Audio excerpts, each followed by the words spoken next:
We begin this evening with a major development in the Stocks and Securities Limited SSL fraud case. 3 people, including former SSL Director Hugh Croskery, has been taken into custody for questioning as part of the ongoing investigation.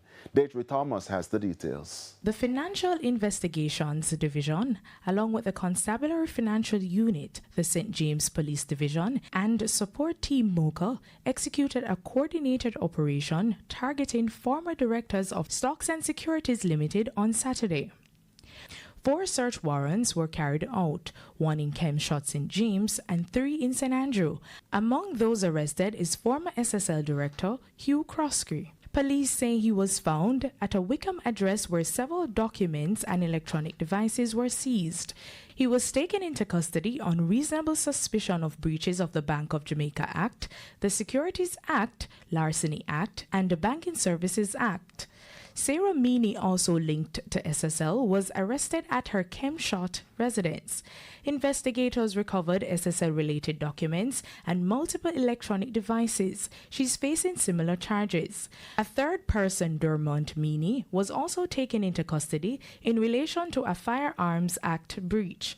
Mr. Meany is a licensed firearm holder. However, the police found him in possession of more ammunition than legally permitted. Meanwhile, former SSL CEO Zachary Harding has reported to the FID and CTOC and is to be questioned in the presence of his attorney. The questions relate to the reasonable suspicion that he has breached the Bank of Jamaica Act, the Securities Act, Larceny Act, and Banking Services Act and Companies Act.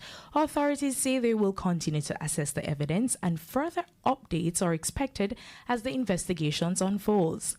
The fraud scandal first came to the public attention in January 2023.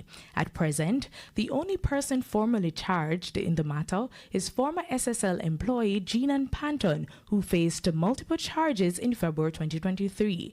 In December 2023, the FID submitted a case file to the Office of the Director of Public Prosecutions, raising the prospect of additional charges. However, the DPP has since indicated that outstanding issues have affected the assessment of the file. More than 200 clients were reportedly impacted by the alleged fraud, including Wellgen Limited, a company owned by sports icon Usain Bolt. Deirdre Thomas, TVJ News.